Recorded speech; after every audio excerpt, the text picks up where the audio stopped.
We're at Kew Gardens in South London, and here's somebody is waiting for me. It's Pearl Jordan. How you doing, Pearl? I'm great, thank you. Shall we go in? Shall we have a look? Let's do that. All right.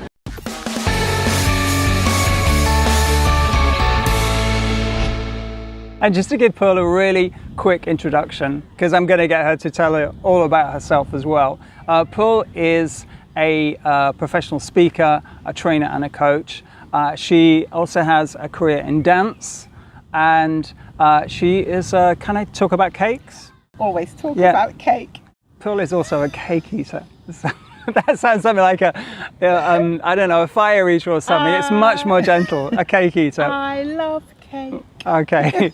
All right. So let's begin with where you are now, because you're just coming to the end of a 1 year's term as president of the PSA, the Professional Speakers Association. Yeah. So how has that year been for you?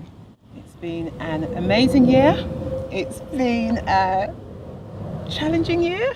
Let's be honest. Yeah. It's been it's given me many opportunities to tap into skills of mine that I haven't tapped into for a while. So that's been great. And it's been a year of, should I say, growth, really? Okay. Do you get that? Yeah. So what growth. kind of skills have you tapped into? Well, putting on events. I love putting on events. Right. And I haven't put on, I think the last event I did was at Apollo, or they call it HMV Hammersmith. So it's been a while. And the thought of every month bringing together speakers and thinking how I can best entertain, to be honest. I mean, I know it's going to be informative bringing the speakers together, but we've all got to have a good time.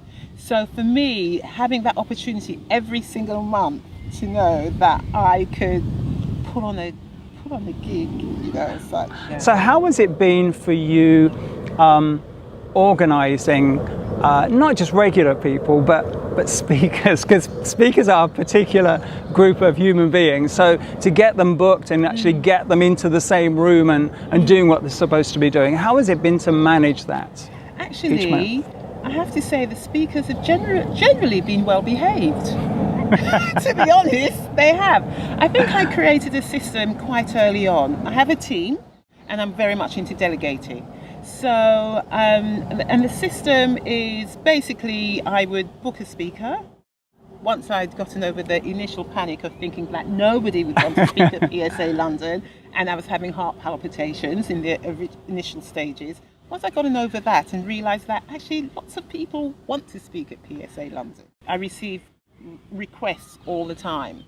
And you know, and all those speakers are fantastic speakers. But for me, because it's an event, I guess it's about who I book first. Right. And the essence of the day. I have this sort of gut feeling that comes with putting on an event. And I can only describe it as that.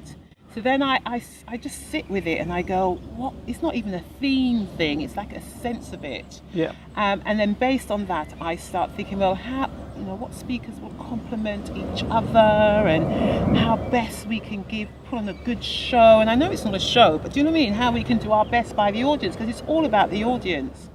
And so then sometimes that means certain speakers don't have the opportunity because of the initial, the first speaker that I booked. And that's been the hardest bit, because I just want everyone to have the opportunity. But hopefully they'll get that in the next round. Okay, so if there's one best memory, one magic moment, one time when you thought this was it over the last year, over last year, when was that?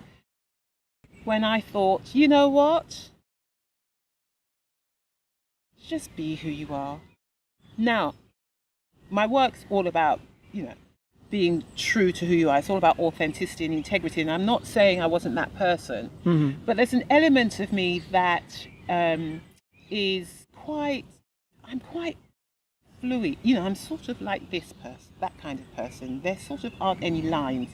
And what that brings is that I tend to improvise more. I'm not scripted. I have bullet points. And then I totally trust that when I get on the stage, I will feel the audience. I know what I want to bring. I know points that I want to bring, but I'm like, when I get on that stage, I will feel you and I'll know exactly what to bring to you. And then I'm off, and then that's it. Right. So there's an element of me that's all like this and curvy. And I think in the early days, I wasn't sure how accepted that would be at the PSA. Well, because you're following other presidents that have had their groove as well. Yeah, they've had their rhythm, you know, and I wasn't sure how much it would be accepted, or if it would be the right rhythm to bring to PSA London, because it's not just about me, you know. Ultimately, it's not my show, it's not my event, so I'm very respectful of that. And within that respect, I thought, okay, Pearl, less of the, and try to be more like that. You used to be a dancer, right? Yeah. So do you want to tell me a little bit about where you went, who you did it with, and how long you did it for? Oh my gosh, so right, so yes, I was a commercial dancer way back, and that, do you know what? So I did the whole dance training thing, but I think, and might be getting a bit woo-woo, but I think I came with dance. We like woo-woo. Woo-woo is good. Right? Woo-woo is good. I believe that I came with dance. I think I say once a dancer, always a dancer. I came with dance, if that makes sense. And I wasn't aware of it until we had this dynamic teacher appear at our school. And then I was like, I love to dance at parties, but do you know what I mean? I started to think of it as a career. And so that was great. And I did a performing arts degree and trained in many ways. And I loved being a jazz hand. I love being a jazz dancer commercially. So, and I did the Royal Variety Show, and at that time there were lots of videos. I was always on TV and videos and stuff like that. So it's TV, a lot of commercial opportunities in that respect, and I very much enjoyed that. And then I had my own dance company, jazz dance company, and we used to tour nationally and internationally for 10 years. And that was wonderful because it gave me, I'm so passionate about dance and jazz dance in particular, so it gave me an opportunity to pull together as many different jazz styles as possible, and to bring them out to the community. And that was our strength. Our strength was that we could get everybody dancing, and we could have workshops in regions that could have 90 odd people, and I just loved it because you could have from grandchildren right through to their grandparents in one space dancing together in the joy of dance. So I really love that, and in the early stages it was a bit, jazz dance, not an art form. Oh no, we can't possibly consider that. But a turning point was when we got the call from the Royal Festival Hall, and they said, "Would you like to come and perform bring your companies to Purcell Rooms?" And we were like, "Yes." At last. And then it was like, "Oh, will you MC our summer program?" "What, the whole summer?" "Yeah, at the Royal Festival Hall." I think we can do that. Yes. Tick. So, and then the British Council, and we were going all over the world. So that was really, it's just great. And because it was my company, it's co-founded by myself and my best friend, Jean. And as per usual, I never trained to be like a teacher. I trained to be a dancer. But just because you're a trained dancer doesn't make you a teacher. Just because do you know what I mean? Doesn't make you a choreographer, doesn't make you a director, doesn't make you a producer, doesn't make you an MC. It's the one memory that you have, again, one magic moment that you have from your time in, it's what I call showbiz. Well, I tell you what, even before I was a professional, I had a moment with Prince Charles. A dance moment. I thinking, how am I going to follow up this question? It's okay. A dance moment. So we were, so I was around 14, 15, that sort of age. And there was a young people's event, and our group had performed, and Prince Charles happened to be walking past, and they had like a steel pan calypso thing going on. And I don't know, I was so happy, and I'd like to come back to this if I can, the joy of dance and what that brings to me. Yeah. And I heard a voice, which happened to be mine, say, "Oi, Prince Charles!" as you do when you're a teenager, right? Oi, Prince Charles, do you fancy having a dance? And you said, oh, and he came over and I said, right. Now remember, it's a steel pan, so it's not even like, so I just said, just stay with me. And all my group, we had this dance that we'd learned called, this disco dance called the click click, right? Yeah, 1, 2, 3, down, back, 2, 3, woo! If you can imagine, turn, 2, 3, clap, clap, turn, 2, 3, click. So how did Prince Charles do? Prince Charles did really, I mean, I have to say he did. He was just like 1, 2, 3. Anyway, the good thing was, we all thought it was hilarious. And then the next morning, the phone started ringing at our house. And this is before social media and stuff. And everyone's like, Pearl's on the front page of all the newspapers. And my parents were like, what? And I was like, how? What did I do? What did I do? Because I really didn't even realise there was press. Of course it's Prince Charles, there's going to be press. Had no idea. And there I was, Sunday morning, front page of all the papers, Pearl and Prince Charles doing the click click. Isn't that the best? Oh, I'm liking this. That is even before professional. I'm liking this. But that was good. I love that. Where was the favourite? Where is your favourite or your best place that you travelled to? Because you did international travel as well, yeah? Yeah. Where was your favourite? I would say that my favourite, from a political perspective, was Southern Africa. Okay. Because it was Nelson Mandela had been recently released, okay. and they were, bringing people of colour to Southern Africa and South Africa, and because my company was a multicultural company, and because of our ability to get people dancing and having a good time and creating and feeling good about themselves, empowering through dance. So it just made sense that they booked us. It was amazing to be in this space and to be in a studio and a theatre, and our company, the education side was huge. So we would go in and we would get everyone dancing, then we would have our own professional performance, and then they would have their own performance, and you could see, it was just the best. But it's because of the multicultural, to be in that space and to see it's Southern Africa, and you can see people of all tones, because it's the only way to say it at that time. Yeah. In that space together, working together, no division, no boundaries. Yeah. Outside of, and that's the thing about the arts, right? The arts bring people together, always has and always will. Outside of that space, there were other experiences, because not everyone had shifted. Mm-hmm. But within that space, it was like magic. You used a phrase a few minutes ago, your company and what you do, you bring the joy. Yeah. And so with the work you do today, I think what sets you apart from how I've experienced you at the PSA, but equally also with your training work you do as well, it's about movements, it's about finding your flow, your energy, and bringing the joy. So how do you do that with the work you do? Well, fun, in one word. You get people laughing. You adults, we can get so serious. We don't really have opportunity to play with upside down fun, I call it. Where you can just be silly together. Mm-hmm. And because of my level of experience, I've been teaching for over just under 40 years.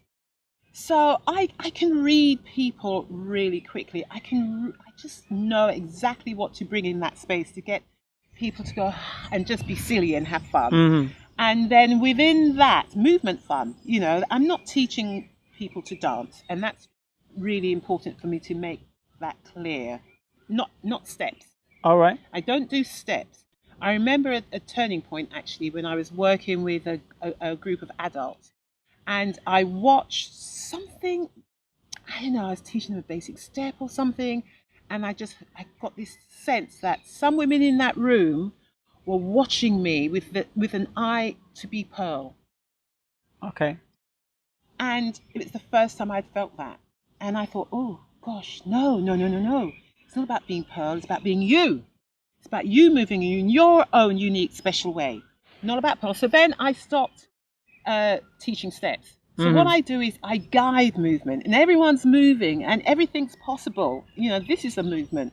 Do you know what I mean? Set it up straight away. You're reminding me a video I saw of you doing some training, and it was I think I'll share it with you on this video. Yes. It was a very tranquil kind of free movement moment, and it was just I'm getting goosebumps while I'm just talking about it. It was just really kind of special because you weren't directing them; you were almost like freeing them to bring whatever they brought to however they wanted to move. If that makes sense. Yeah, absolutely. And I'll tell you a backstory to that.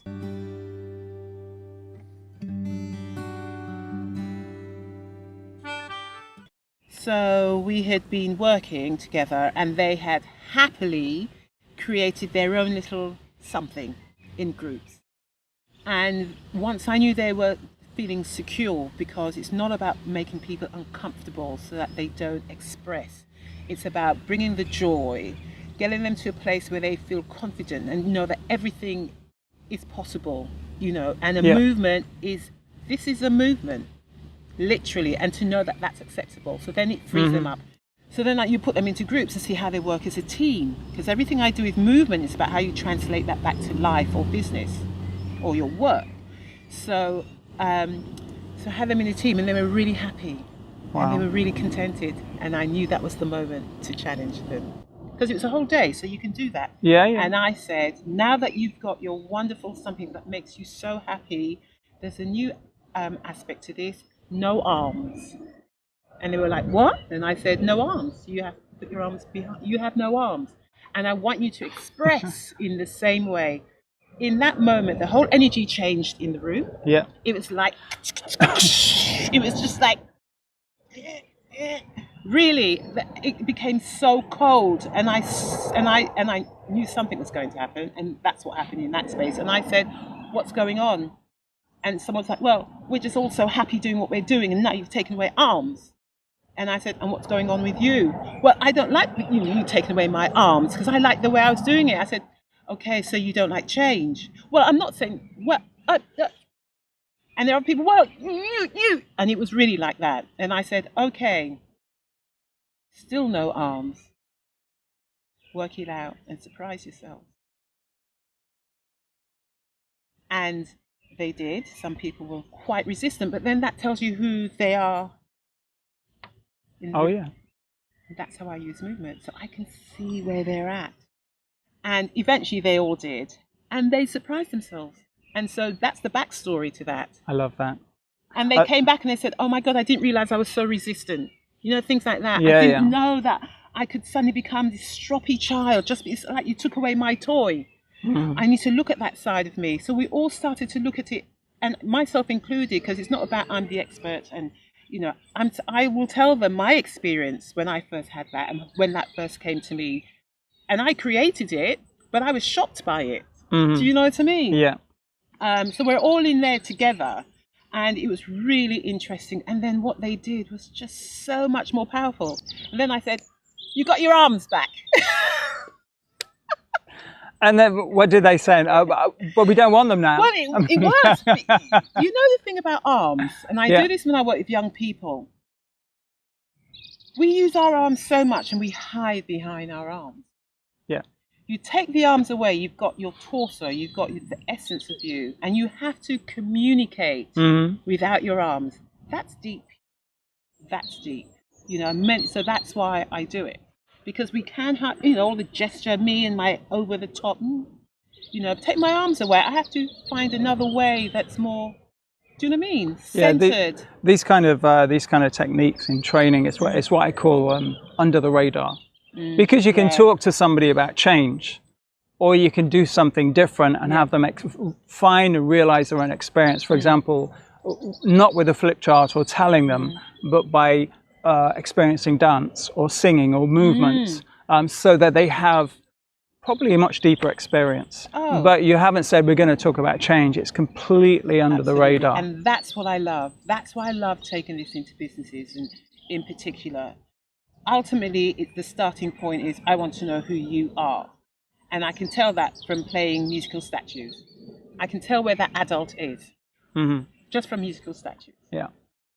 And speaking gobbledygook and things like that. Oh, gobbledygook is very useful. Is very good. Yeah. Right. And then yes, as you've just said, it's under the radar. And sometimes when some people have been quite fed up with me because they're so serious and adult and mature, and I say there's method to my madness. Stick with me, stay with me. There's method to this. And someone once said to me at worship, "Oh, I know you get us laughing, but," and I go, "Ooh." And you know from showbiz that when you have a really great show, it's not that you razzled and dazzled. It's you had that magical connection. Something happened where you connected with the audience. Yeah, and that's it. And I always say, and I look for it at the PSA. I always say when I'm directing a production or something, I always say, if people are sitting back, you're in trouble. You want them to have moved away from the... Do you know what I mean? Yeah. Then they're engrossed. Yeah. You want them to be exhausted by you in a way, because they have spoken every word with you. They've taken every step with you. And they've forgotten that actually you're on stage, because they're on stage with you. Now, then you've bridged that. That's an event. That's an event. And that's so important to me. And I say all the time at the PSA, I'm so happy for you being here, and you give me the opportunity to do the best that I can by you. And that's how I work. That is my thing. It's not about me. It's not about me. It's about us. And it's about the audience, number one. And everything, all the team, all of us, we're always thinking how best. A lot of speakers or performers that I've known through the years, that they have their process. So things that need to happen for them to be on stage. I've speakers that have crystals on stage, that have these little kind of sort of bells, the meditation bells. I have, for some reason, I don't even know where this came from, I have to have 3 glasses of water on stage. I do drink them all, but there can't be 2 or 4, there needs to be 3. For some reason, not that I'm superstitious. Not that he was born in March, the 3rd month of the year. By the way, what date are you in March? 13th. 13th, I'm 10th. I know. God, we are so close. Come on, yay! But what's yours? What's your... Okay, mine just something that you do. You said about spraying. So mine is such that if I don't do it, I actually get nervous. We haven't even talked about nerves and stuff like that, but I will get nervous if I don't do this, my little process. What is that? Because I don't feel it's done. I've done mind, body, spirit prep. So I meditate. I reflect on the day. I see the day. I visualize the audience having a great time. The speakers, everyone. That's really important to me. And I do my yoga. Okay. So I do 1,000 salute to the suns. Well, not quite 1,000, but for that whole body experience. I may journal a bit, just to get my head back into, and then I sit with the index cards, and I make sure that every minute of that day is in some form bullet pointed on my index cards. And I speak to my plant, I present, I sort of say hello to my plants or to different walls and stuff. And once I've done that, I make sure I have water, very important, maybe not 3 glasses, but I have to have water. And I won't eat stodge because it pulls my energy, and I need my energy to do what I do. So no treacle pudding? No, I make sure I have banana and fruit, but at the end of the day, I have been known to be found with a cup full of cake. Oh, we didn't mention cake. Tell me about cake. At the end of the PSA day, it's hilarious. I take the paper cups and have little donuts and all these, and I fill up the cakes. And the organisers at the venue, they know that this is what happens with Pearl. So throughout the day, they save me dessert. And then at the end of the day, they're like, "Here you are, Pearl, some more cups so that you can put your cake in and take it away." And I spend my time, it's terrible, I know, it's great, with a plate of about 5 mini donuts, 2 chocolates. I always wondered what happened to all the cakes. Now I know. Cake. I love cake, but there is a story behind cake. Because cake, to me, brings people together, brings me and my girlfriends together, brings me and my family together. And my mother used to bake cake. And I remember as a child coming into the house and the smell of cake and bread. So it's like a warm memory, childhood memory for me. Many of the people that watch these videos, subscribe to the mailing list, are entrepreneurs. They have businesses online and also offline. They use speaking in some aspect of what they do, or coaching and training. And so if there was one tip, one bit of magic dust you could throw their way that would give them a bit of kind of pearl magic dust that would help, what would it be? Be true to who you are, because that's my starting point with everything that I do. Right. Your truth, reconnecting to your rhythm, who you are. Because when you're in that space, you give others permission to be true, and then magic happens. It's when we pretend, or when we wear masks, or when we allow other people into our space. Now, you know, it's a journey, right? So I feel that I understand Pearl today as much as I possibly can. I'm not, I'm not stuck, right? It's a journey. Well, every day I'm doing everything I can to understand myself a little bit more, to honor myself a little bit more, so that I can bring the best of me. And so I would say, and it's with everything I do, if I'm working with a board of trustees or whatever, in addition to getting people moving, I want to know who you are. If you know who you are, what version of you understand yourself to be. So I just want to know who you are. You know, organizations have brought me in to work on change. And I'm like, well, providing I can start off with help, giving everyone the opportunity to tap into who they are, their own personal rhythm. And then once we've had time to look at that in an easy way, I'm not under the radar. Right? It's under the radar. I'm not saying, oh, now we're going to tap into who you are. I'm not doing that. It's in a playful, lightweight, easy way. And then once you start to see that and they start opening up, then it's, okay, now we can get into what's going on within the company change, or now we can see you within your roles. And, there are so many roles, and there's this sort of line, there's this sort of, I say, it's paid, a speaker, it's a role, it's not who I am. A coach, it's a role, it's not who I am. A teacher, a facilitator, dancer, choreographer, all those things, it's not who I am. They're roles that I play. There are lots of hats that I play. And, I do this with young people, they love it. I sort of stand like imagine I'm a tree. And I'm like, right, now these are my branches, and every branch represents a role. Now, the problem, depression and such, comes to play when we forget that we are not that role. It's just a part that we choose to play. So you cut that branch. I make them come in and cut the branches off. And we have lots of fun. And I go, what happens once all these branches have been cut away? Am I still standing? Yeah.